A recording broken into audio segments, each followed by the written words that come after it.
ಓಂ ಶಾಂತಿ. ಓಂ ಶಾಂತಿ. ಇಂದಿನ ಜ್ಞಾನಮಂಥನಕ್ಕೆ ಸ್ವಾಗತ. ನಾವು ಸಮುದ್ರವನ್ನು ನೋಡಿದಾಗ ಅದರ ಮೇಲೆ ಎಷ್ಟೊಂದು ಅಲೆಗಳ ಅಬ್ಬರ ಗದ್ದಲ ಇರುತ್ತೆ ಅಲ್ವಾ? ಹೌದು, ನಿರಂತರ ಚಲನೆ. ಆದ್ರೆ ಅದೇ ಸಮುದ್ರದ ಆಳಕ್ಕೆ ಇಳಿದಂತೆಲ್ಲ ಆ ಒಂದು ಅದ್ಭುತವಾದ ಶಾಂತಿ. ಹೌದು, ಒಂದು ನಿಶ್ಶಬ್ದ ಸ್ಥಿರವಾದ ಪ್ರಪಂಚ. ಅಲ್ಲಿ ಮುತ್ತು ರತ್ನಗಳ ಖಜಾನೆಯೇ ಇರುತ್ತೆ. ನಮ್ಮ ಮನಸ್ಸು ಬಹುಶಃ ಹಾಗೇನೆ ಅಲ್ವಾ? ದಿನನಿತ್ಯದ ಜೀವನದಲ್ಲಿ ಸಾವಿರಾರು ಪ್ರಶ್ನೆಗಳ ಅಲೆಗಳು ಏಳ್ತಾನೆ ಇರ್ತವೆ. ಆದ್ರೆ ಆ ಅಲೆಗಳ ಆಚೆಗೆ ನಮ್ಮ ಆತ್ಮದ ಆಳದಲ್ಲಿ ಒಂದು ಶಾಂತಿಯ ಸಾಗರ ಇದೆ. ಇದನ್ನೇ ಇಂದು ಬಾಬಾ ಎಷ್ಟು ಮಧುರವಾಗಿ ಮುರಳಿಯಲ್ಲಿ ತಿಳಿಸಿದ್ದಾರೆ. ಹೌದು, ಇಡೀ ಕಲ್ಪಕ್ಕೆ ಇದು ಸರ್ವೋತ್ತಮ ಕಲ್ಯಾಣಕಾರಿ ಸಂಗಮ ಯುಗವಾಗಿದೆ ಅಂತ.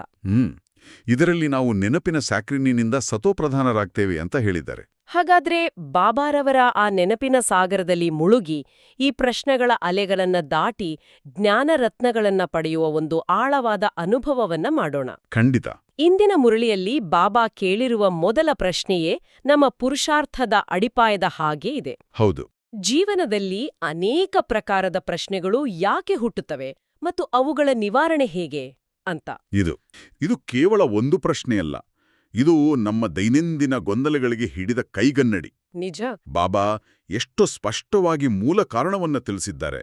ಏನ್ ಹೇಳ್ತಾರೆ? ಯಾವಾಗ ದೇಹಾಭಿಮಾನದಲ್ಲಿ ಬರ್ತೀರೋ ಆಗ ಸಂಶಯ ಹುಟ್ಟುತ್ತದೆ ಅಂತ. ದೇಹಾಭಿಮಾನ ಅಂದ್ರೆ ನಾನು ಈ ಶರೀರ ಅನ್ನುವ ಭಾವನೆ ಬಂದ ತಕ್ಷಣ. ಹೌದು, ನಾನು ಈ ಶರೀರ, ನನ್ನ ಪದವಿ, ನನ್ನ ಸಂಬಂಧಗಳು, ಈ ಭಾವನೆ ಬಂದ ತಕ್ಷಣ ಮನಸ್ಸಲ್ಲಿ ಸಂಶಯದ ಬೀಜ ಮೊಳಕೆ ಒಡೆಯುತ್ತೆ. ಒಂದು ಸಂಶಯವೇ ನೂರಾರು ಪ್ರಶ್ನೆಗಳಿಗೆ ಜನ್ಮ ಕೊಡುತ್ತೆ. ಖಂಡಿತ.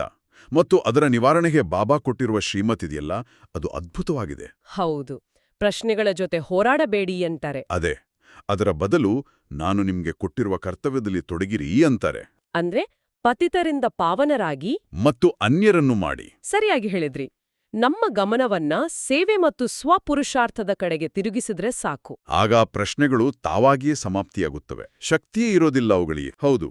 ಮತ್ತೆ ಬಾಬಾ ಈ ಯುಗವನ್ನ ಪುರುಷೋತ್ತಮ ಸಂಗಮ ಯುಗ ಅಂತ ಕರೆದಿದ್ದಾರೆ. ಪುರುಷೋತ್ತಮ ಸಂಗಮ ಯುಗ ಅಂದ್ರೆ ಕನಿಷ್ಠ ಮನುಷ್ಯರಿಂದ ಉತ್ತಮ ದೇವತೆಗಳಾಗುವ ಸೌಭಾಗ್ಯದ ಸಮಯವಿದು ಅಂತ. ಈಗ ಎಲ್ಲಾ ಆತ್ಮಗಳು ತಮೋಪ್ರಧಾನವಾಗಿವೆ.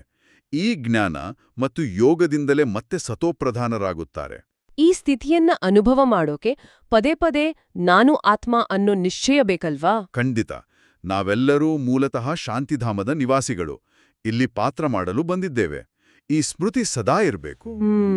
ಅದಕ್ಕೆ ಬಾಬಾ ಹೇಳ್ತಾರೆ, ಸಮ್ಮುಖದಲ್ಲಿ ಮುರಳಿ ಕೇಳೋದಕ್ಕೂ ದೂರದಿಂದ ಕೇಳೋದಕ್ಕೂ ಅಂತರ ಇದೆ ಅಂತ. ಹೌದು, ಆ ಸಮ್ಮುಖದ ಅನುಭವ ಇದೆಯಲ್ಲ, ಅದು ನಮ್ಮ ಆತ್ಮಿಕ ಸ್ಥಿತಿಯನ್ನ ಬಹಳ ಸಹಜವಾಗಿ ಜಾಗೃತಗೊಳಿಸುತ್ತೆ. ನಿಜ.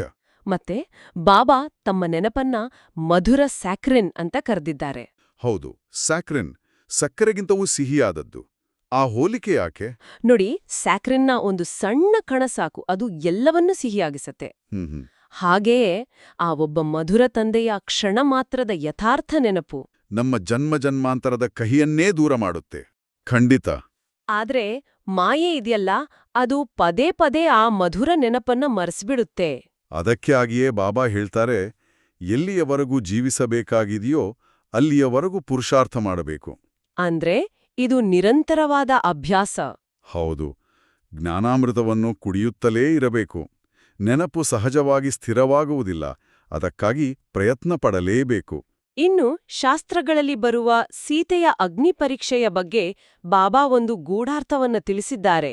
ಹೌದು, ಅದನ್ನ ಎಷ್ಟು ಸುಂದರವಾಗಿ ಬಿಡಿಸಿ ಹೇಳಿದ್ದಾರೆ. ಆತ್ಮವು ಬೆಂಕಿಯಿಂದ ಪಾವನವಾಗುವುದಿಲ್ಲ. ಆತ್ಮ ಪಾವನ ಆಗೋದು ಯೋಗಾಗ್ನಿಯಿಂದ ಅಂತ. ಹೌದು, ಯೋಗಾಗ್ನಿ. ನಾವೆಲ್ಲ ಆತ್ಮರೂಪಿ ಸೀತೆಯರು.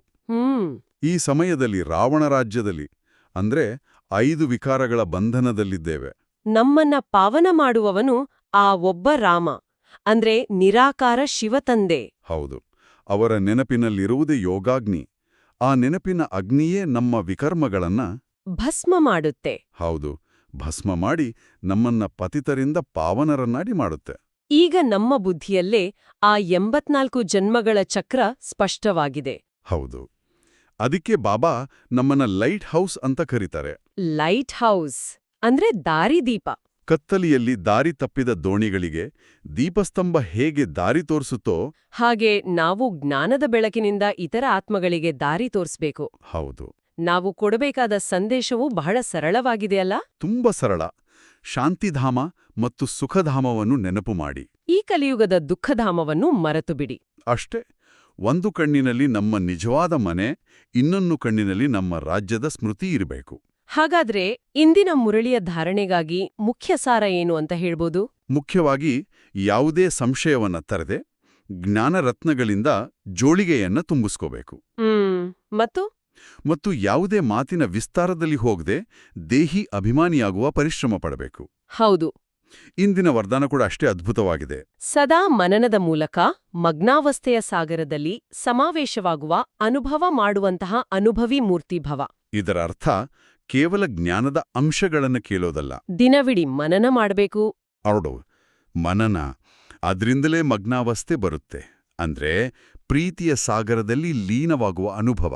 ಆಗ ಯೋಗವು ಪರಿಶ್ರಮ ಅನಿಸೋದಿಲ್ಲ, ಬದಲಿಗೆ ಪ್ರೀತಿಯ ಅನುಭೂತಿಯಾಗತ್ತೆ. ಖಂಡಿತ. ಇಂದಿನ ಸ್ಲೋಗನ್ ಕೂಡ ಸಮಯದ ಮಹತ್ವವನ್ನ ಹೇಳುತ್ತೆ. ಹೌದು. ಯಾರ ಪ್ರತಿ ಸಂಕಲ್ಪ ಪ್ರತಿ ಸೆಕೆಂಡ್ ಸಮರ್ಥವಾಗಿರೋದೋ ಅವರೇ ಜ್ಞಾನಸ್ವರೂಪ ಆತ್ಮರಾಗಿದ್ದಾರೆ. ಬಾಬಾ ಇಂದು ಅವ್ಯಕ್ತ ಸೂಚನೆಯಲ್ಲಿ ಒಂದು ಆಳವಾದ ಇಶಾರೆಯನ್ನ ಕೊಟ್ಟಿದ್ದಾರೆ. ಹೌದು, ಜೀವನಮುಕ್ತ ಸ್ಥಿತಿಯ ಬಗ್ಗೆ.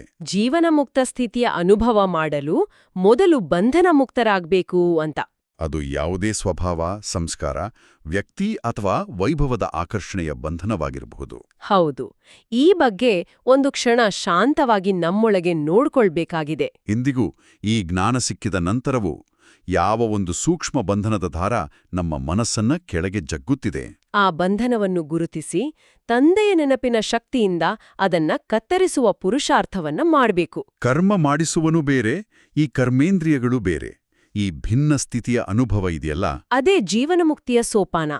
ನಮ್ಮ ಇಂದಿನ ಉದ್ದೇಶ ಈ ಶ್ರೇಷ್ಠ ಆಧ್ಯಾತ್ಮಿಕ ವಿಚಾರಗಳು ನಮ್ಮ ಇವತ್ತಿನ ವೇಗದ, ಒತ್ತಡದ ಜೀವನದಲ್ಲಿ ಹೇಗೆ ಪ್ರಾಯೋಗಿಕವಾಗಿ ಕೆಲಸ ಮಾಡ್ತವೆ ಅಂತ ನೋಡೋದು. ಹೌದು, ತುಂಬಾ ಸುಂದರವಾದ ಆರಂಭ. ಇಂದಿನ ಮುರಳಿಯ ಸಾರವನ್ನ ಒಂದೇ ಶಬ್ದದಲ್ಲಿ ಹೇಳೋದಾದರೆ ಅದು ನೆನಪಿನ ಸ್ಯಾಕ್ರಿನ್. ನೆನಪಿನ ಸ್ಯಾಕ್ರಿನ್? ಹೌದು. ಹೇಗೆ ಸಕ್ಕರೆ ಇಲ್ಲದಿದ್ದಾಗ ಸ್ಯಾಕ್ರಿನ್ನ ಒಂದು ಸಣ್ಣ ಕಣ ಇಡೀ ಪದಾರ್ಥವನ್ನೇ ಸಿಹಿಗೊಳಿಸುತ್ತದೆಯೋ ಹಾಗೆ ಪರಮಾತ್ಮನ ನೆನಪಿನ ಒಂದು ಶುದ್ಧ ಸಂಕಲ್ಪ ತಮೋಪ್ರಧಾನವಾದ ಅಂದ್ರೆ ಭಾರವಾದ ನಮ್ಮ ಮನಸ್ಥಿತಿಯನ್ನ ಹಗುರಾಗಿಸಿ ಸತೋಪ್ರಧಾನವಾಗಿ ಪರಿವರ್ತಿಸುತ್ತೆ. ವಾವ್! ಈ ಸಿಹಿಯ ಅನುಭವವನ್ನು ಇಟ್ಕೊಂಡು ದಿನದ ಮೊದಲ ಕಾರ್ಯಯೋಜನೆಯಾದ ಧಾರಣೆಯ ಕಡೆಗೆ ಗಮನಹರಿಸೋಣ. ಖಂಡಿತ. ಧಾರಣೆಯ ಮೊದಲನೆಯ ಮುಖ್ಯಸಾರ ಹೀಗಿದೆ: ಎಲ್ಲಿಯವರೆಗೆ ಜೀವಿಸಬೇಕಾಗಿದೆಯೋ ಅಲ್ಲಿಯವರೆಗೆ ಜ್ಞಾನ ಅಮೃತವನ್ನು ಕುಡಿಯುತ್ತಿರಬೇಕು, ಜ್ಞಾನ ರತ್ನಗಳಿಂದ ತಮ್ಮ ಜೋಳಿಗೆಯನ್ನು ತುಂಬಿಸಿಕೊಳ್ಳಬೇಕು. ನಿರಂತರವಾಗಿ. ಹೌದು. ಆದರೆ ಇದರ ಕೊನೆ ಭಾಗ ಇದೆಯಲ್ಲ, ಸಂಶಯದಲ್ಲಿ ಬಂದು ಯಾವುದೇ ಪ್ರಶ್ನೆಗಳನ್ನು ತರಬಾರದು ಅಂತ. ಇದು ಕೇಳಲು ಸರಳ ಅನ್ಸಿದ್ರೂ ಸಂಶಯದಲ್ಲಿ ಬರಬಾರದು ಅನ್ನೋದು ದೊಡ್ಡ ಸವಾಲಲ್ವಾ? ನಿಜ. ಜೀವನದಲ್ಲಿ ನನಗೆ ಏಕೆ ಹೀಗಾಯಿತು ಅನ್ನೋ ಪ್ರಶ್ನೆ ಬರ್ದೇ ಇರೋದೇ ಇಲ್ಲ. ಮುರಳಿಯು ಇದನ್ನ ದೇಹಾಭಿಮಾನಕ್ಕೆ ಜೋಡಿಸುತ್ತೆ. ಈ ಸಂಪರ್ಕವನ್ನು ಸ್ವಲ್ಪ ವಿವರಿಸಬಹುದೇ? ಅಂದ್ರೆ ಆತ್ಮ ಅಂತ ತಿಳಿಯೋದನ್ನ ಮರೆತು ದೇಹ ಅಂತ ಭಾವಿಸೋದಕ್ಕೂ ಸಂಶಯ ಹುಟ್ಟೋದಕ್ಕೂ ಏನು ಸಂಬಂಧ? ಅತ್ಯುತ್ತಮ ಪ್ರಶ್ನೆ. ನೋಡಿ, ಯಾವಾಗ ನಾವು ನಮ್ಮನ್ನು ಈ ದೇಹ, ಈ ಹೆಸರು, ಈ ಹುದ್ದೆ ಅಂತ ಭಾವಿಸ್ತೀವೋ ಆಗ ನಮ್ಮ ಸುಖ ದುಃಖಗಳು ಹೊರಗಿನ ಪರಿಸ್ಥಿತಿಗಳು ಮತ್ತು ಜನರ ನಡವಳಿಕೆಗೆ ಅಧೀನವಾಗಿ ಬಿಡ್ತವೆ. ಹೌದು. ಉದಾಹರಣೆಗೆ, ಯಾರಾದ್ರೂ ನಮ್ಮನ್ನ ಹೊಗಳಿದ್ರೆ ಖುಷಿ, ತೆಗಳಿದ್ರೆ ದುಃಖ. ಆಗ ಸಹಜವಾಗಿ ಅವರು ನನಗೆ ಹೀಗೆ ಯಾಕೆ ಮಾಡಿದ್ರು, ನನ್ನ ಜೊತೆಯೇ ಯಾಕೆ ಹೀಗಾಗುತ್ತೆ ಅನ್ನೋ ಪ್ರಶ್ನೆಗಳು ಹುಟ್ಕೊಳ್ತವೆ. ಯಾಕಂದ್ರೆ ದೇಹ ಮತ್ತು ದೇಹದ ಸಂಬಂಧಗಳೇ ನಮ್ಮ ಪ್ರಪಂಚ ಆಗಿರುತ್ತೆ. ಸರಿ. ಆದರೆ ಜ್ಞಾನಾಮೃತವನ್ನು ಕುಡಿಯೋದು ಅಂದ್ರೆ ನಾನು ಈ ದೇಹವನ್ನು ನಡೆಸುವ ಚೈತನ್ಯ ಶಕ್ತಿ, ಒಂದು ಆತ್ಮ ಅನ್ನೋ ಸ್ಮೃತಿಯನ್ನ ಮತ್ತೆ ಮತ್ತೆ ದೃಢಪಡಿಸ್ಕೊಳ್ಳೋದು. ಯಾವಾಗ ನಾವು ಆತ್ಮ ಅನ್ನೋ ಅರಿವಿನಲ್ಲಿ ಇರ್ತೀವೋ ಆಗ ನಮ್ಮನ್ನ ನಾವು ಹೊರಗಿನ ಘಟನೆಗಳಿಂದ ಬೇರ್ಪಡಿಸ್ಕೊಳ್ತೀವಿ. ಒಂದು ಡಿಟ್ಯಾಚ್ಮೆಂಟ್ ಬರುತ್ತೆ. ಖಂಡಿತ. ಆಗ ಪ್ರಶ್ನೆಗಳು ಬದಲಾಗ್ತವೆ. ಅವರು ಹೀಗೆ ಯಾಕೆ ಮಾಡಿದ್ರು ಅನ್ನೋದರ ಬದಲು ಈ ಪರಿಸ್ಥಿತಿಯಲ್ಲಿ ಶಾಂತವಾಗಿರೋದು ನನ್ನ ಕರ್ತವ್ಯ, ಅದನ್ನ ನಾನು ಹೇಗೆ ಮಾಡ್ಲಿ ಅಂತ ನಮ್ಮ ಗಮನ ನಮ್ಮ ಮೇಲೆ ಬರುತ್ತೆ. ಪ್ರಶ್ನೆ ಕೇಳುವವನೇ ಬದಲಾಗ್ಬಿಡ್ತಾನೆ. ಇದು ಬಹಳ ಆಳವಾದ ಮಾತು. ಅಂದ್ರೆ ಪ್ರಾಬ್ಲಮ್ಗೆ ಉತ್ತರ ಹುಡುಕೋ ಬದಲು ಪ್ರಶ್ನೆ ಕೇಳ್ತಿರೋ ನಮ್ಮ ಮನಸ್ಥಿತಿಯನ್ನೇ ಬದಲಾಯಿಸೋದು. ಅದೇ ಇದಕ್ಕೊಂದು ಪ್ರಾಯೋಗಿಕ ಸವಾಲಿದೆ. ಹೇಳಿ. ಆಫೀಸ್ನಲ್ಲಿ ನಮ್ಮ ಶ್ರಮಕ್ಕೆ ಮನ್ನಣೆ ಸಿಗದೇ ಇದ್ದಾಗ ಅಥವಾ ಮನೆಯಲ್ಲಿ ನಮ್ಮ ಮಾತಿಗೆ ಬೆಲೆ ಇಲ್ಲದಿದ್ದಾಗ ಸಂಶಯಗಳು ಮತ್ತು ನೋವಿನ ಪ್ರಶ್ನೆಗಳು ಸಹಜವಾಗಿ ಬರ್ತವೆ. ಆಗ ಮುರಳಿಯು ಶ್ರೇಷ್ಠ ದಂಧೆಯಲ್ಲಿ ತೊಡಗಿಸಿಕೊಳ್ಳಿ ಅಂತ ಹೇಳ್ತೆ. ಇದು ಒಂದ್ ರೀತಿ ಸಮಸ್ಯೆಯಿಂದ ಪಲಾಯನ ಮಾಡಿದ ಹಾಗೆ ಅಥವಾ ಗಮನವನ್ನು ಬೇರೆಡೆಗೆ ಸೆಳೆದ ಹಾಗೆ ಅನ್ಸಲ್ವಾ? ಇಲ್ಲ, ಖಂಡಿತವಾಗಿ ಇದು ಪಲಾಯನವಲ್ಲ. ಬದಲಾಗಿ ಶಕ್ತಿಯನ್ನು ಸರಿಯಾದ ಕಡೆಗೆ ಹರಿಸುವ ಒಂದು ವಿಧಾನ. ಶ್ರೇಷ್ಠ ದಂಧೆ ಅಂದ್ರೆ ಪತಿತರಿಂದ ಪಾವನರಾಗಿ ಮತ್ತು ಅನ್ಯರನ್ನು ಮಾಡಿ. ಸ್ವಪರಿವರ್ತನೆ ಮತ್ತು ವಿಶ್ವಸೇವೆ. ಹೌದು, ಇದರ ಸರಳ ಅರ್ಥ ಅದೇ. ಒಂದು ಉದಾಹರಣೆ ತಗೊಳ್ಳೋಣ. ಆಫೀಸ್ನಲ್ಲಿ ನಿಮ್ಮನ್ನ ಕಡೆಗಣಿಸಲಾಯಿತು. ಆಗ ನಿಮ್ಮ ಹತ್ರ 2 ಆಯ್ಕೆಗಳಿದೆ. ಮೊದಲನೆಯದು, ನನಗೆ ಅನ್ಯಾಯವಾಯಿತು ಅಂತ ಚಿಂತಿಸಿ ನೋವುಪಟ್ಟು ನಿಮ್ಮ ಅಮೂಲ್ಯ ಸಮಯ ಮತ್ತು ಸಂಕಲ್ಪ ಶಕ್ತಿಯನ್ನು ವ್ಯರ್ಥ ಮಾಡೋದು. ಎರಡನೆಯದು, ಶ್ರೇಷ್ಠ ದಂಧೆಯ ದಾರಿ ಅಂದ್ರೆ ನಿಮ್ಮ ಉನ್ನತಿಯ ಕಡೆಗೆ ತಿರುಗಿಸುವುದು. ಓ ಇದು ಗಮನವನ್ನು ಬೇರೆಡೆಗೆ ಸೆಳೆಯುವುದಲ್ಲ, ಇದು ವ್ಯರ್ಥ ಶಕ್ತಿಯನ್ನು ಸಮರ್ಥ ಶಕ್ತಿಯಾಗಿ ಪರಿವರ್ತಿಸುವುದು. ವಾವ್! ಆಗ ನಾವು ಪರಿಸ್ಥಿತಿಯ ಗುಲಾಮರಾಗದೆ ನಮ್ಮ ಸ್ಥಿತಿಯ ಮಾಲೀಕರಾಗತ್ತೇವೆ. ನಿಖರವಾಗಿ. ಅದ್ಭುತ. ಈಗ ಧಾರಣೆಯ 2ನೆಯ ಅಂಶಕ್ಕೆ ಬರೋಣ. ಇದು ಬಹಳ ಕಾವ್ಯಾತ್ಮಕವಾಗಿದೆ. ಯೋಗಾಗ್ನಿಯಿಂದ ಆತ್ಮರೂಪಿ ಸೀತೆಯನ್ನು ಪಾವನ ಮಾಡಿಕೊಳ್ಳಬೇಕು. ಯಾವುದೇ ಮಾತಿನ ಹೆಚ್ಚು ವಿಸ್ತಾರದಲ್ಲಿ ಹೋಗದೆ ದೇಹಿ ಅಭಿಮಾನಿಯಾಗುವ ಪರಿಶ್ರಮ ಪಡಬೇಕು. ಶಾಂತಿಧಾಮ ಮತ್ತು ಸುಖಧಾಮವನ್ನು ನೆನಪು ಮಾಡಬೇಕು.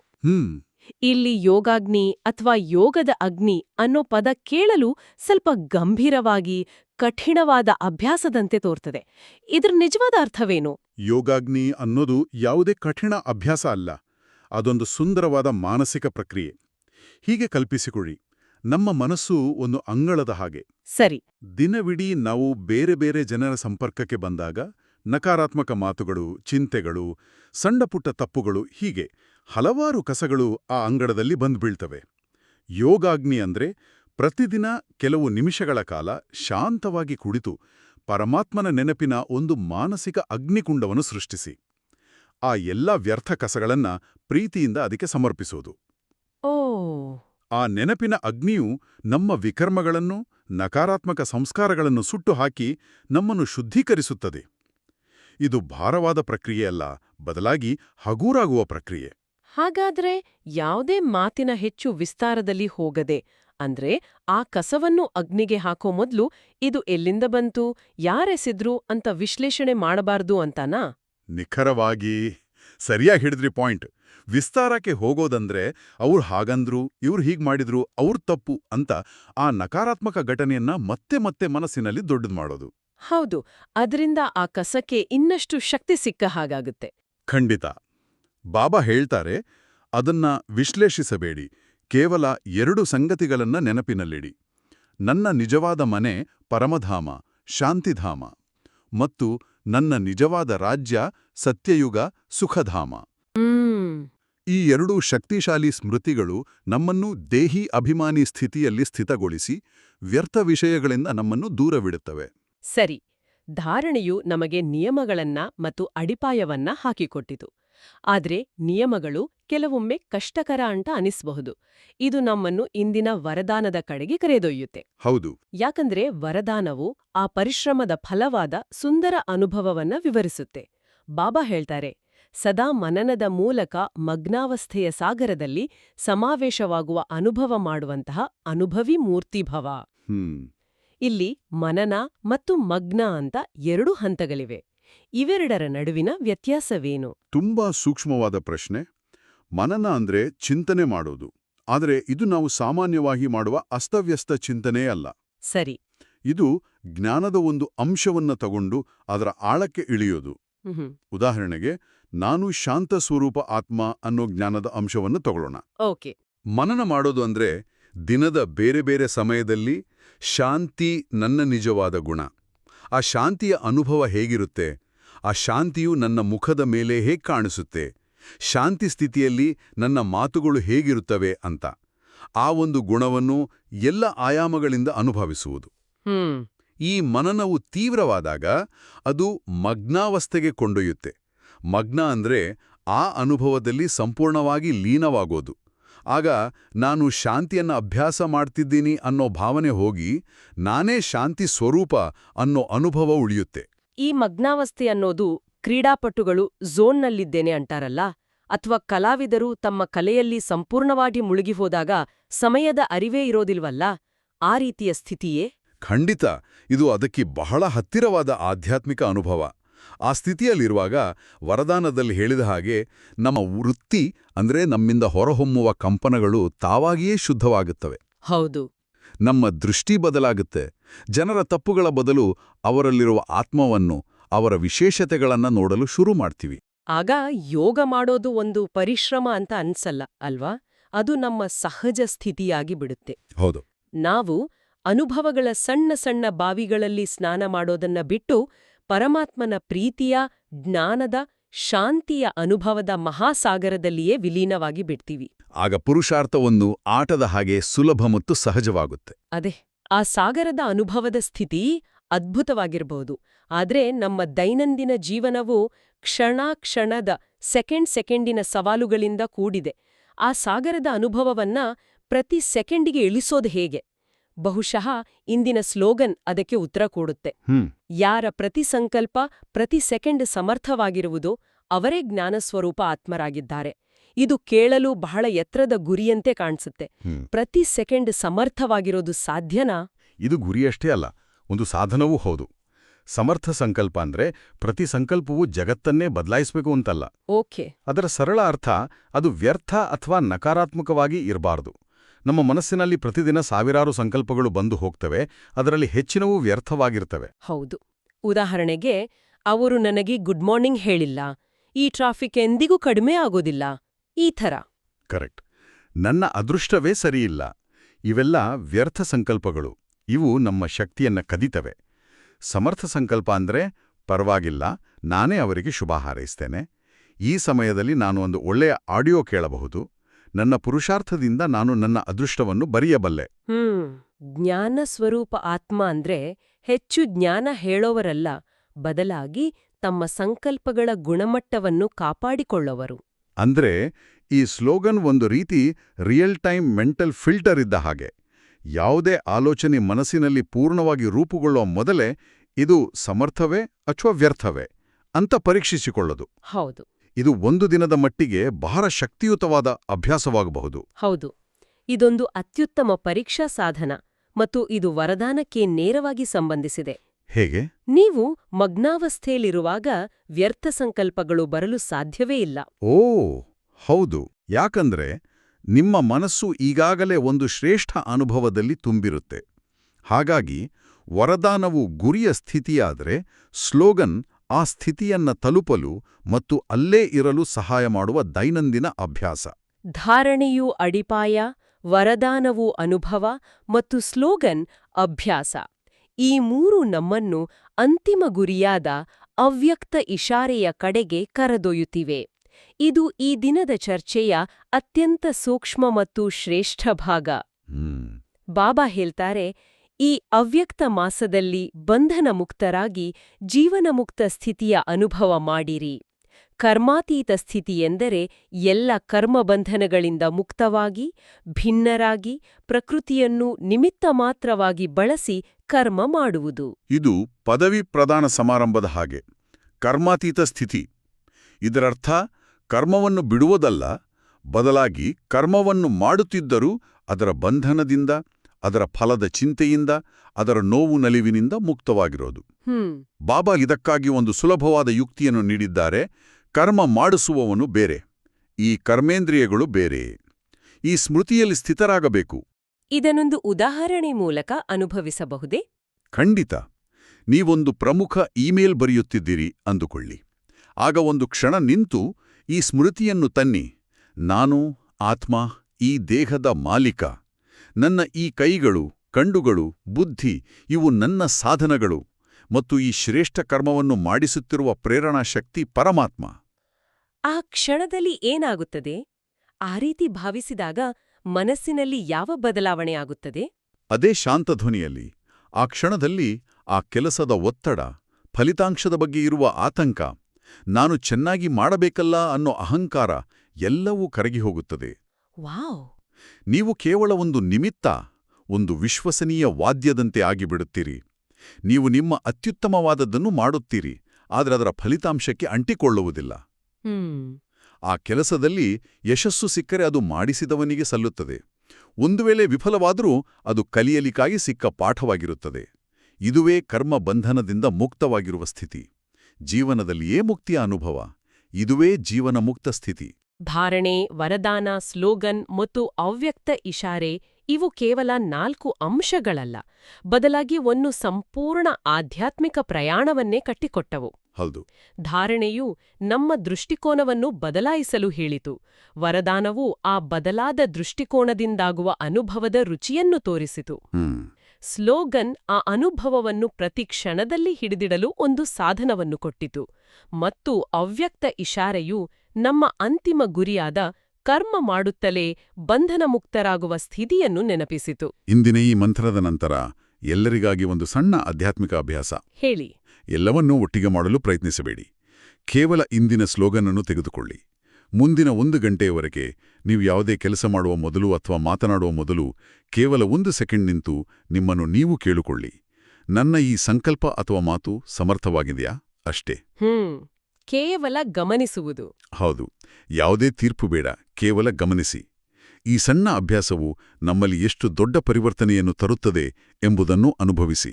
ಈ ಸುಂದರವಾದ ಮತ್ತು ಪ್ರಾಯೋಗಿಕ ಚಿಂತನೆಯೊಂದಿಗೆ ಇಂದಿನ ಮಂಥನವನ್ನು ಮುಕ್ತಾಯಗೊಳಿಸೋಣ. ಪ್ರೀತಿಯಿಂದ, ಮಧುರಾತಿಮಧುರ, ಅಗಲಿ ಹೋಗಿ ಮರಳಿ ಸಿಕ್ಕಿರುವ ಮಕ್ಕಳ ಪ್ರತಿ ಮಾತಾಪಿತಾ ಬಾಪ್ ದಾದರವರ ನೆನಪು, ಪ್ರೀತಿ ಹಾಗೂ ಸುಪ್ರಭಾತ. ಆತ್ಮೀಯ ಮಕ್ಕಳಿಗೆ ಆತ್ಮೀಯ ತಂದೆಯ ನಮಸ್ತೆ. ಇಂದಿನ ದಿನವಿಡೀ ನಾವು ಚರ್ಚಿಸಿದ ಈ ಅವ್ಯಕ್ತ ಸ್ಥಿತಿಯನ್ನು ಅನುಭವಿಸಲು ಪ್ರಯತ್ನಿಸೋಣ ಮತ್ತು ಬಾಬಾರವರ ವರದಾನದ ಹಸ್ತ ಸದಾ ನಮ್ಮ ತಲೆಯ ಮೇಲಿದೆ ಎಂಬ ಸ್ಮೃತಿಯಲ್ಲಿರೋಣ. ನಿಜ. ಇಂದಿನ ಈ ಚರ್ಚೆ ಎಲ್ಲರ ಆಧ್ಯಾತ್ಮಿಕ ಪಯಣಕ್ಕೆ ಸಹಕಾರಿಯಾಗಿದೆ ಎಂದು ನಾವು ನಂಬುತ್ತೇವೆ. ಎಲ್ಲರಿಗೂ ಈ ನಮ್ಮ ಮಾತುಕತೆ ಇಷ್ಟವಾದಲ್ಲಿ ದಯವಿಟ್ಟು ಈ ಜ್ಞಾನದ ಅಮೃತವನ್ನು ತಮ್ಮ ಆತ್ಮೀಯರಿಗೂ ಶೇರ್ ಮಾಡಿ. ಹೌದು. ಮತ್ತು ಇಂತಹ ದೈನಂದಿನ ಮುರಳಿ ಮಂಥನಕ್ಕಾಗಿ ನಮ್ಮ ಶಿವವಾಣಿ ಚಾನೆಲ್ ಅನ್ನು ಸಬ್ಸ್ಕ್ರೈಬ್ ಮಾಡಲು ಮರೆಯಬೇಡಿ. ಹಾಗಾದರೆ ನಾಳೆ ಮತ್ತೆ ಭೇಟಿಯಾಗೋಣ. ಅಲ್ಲಿಯವರೆಗೆ ಬಾಬಾರವರ ಸಿಹಿ ನೆನಪಿನಲ್ಲಿರಿ. ಓಂ ಶಾಂತಿ. ಓಂ ಶಾಂತಿ. ಓಂ ಶಾಂತಿ.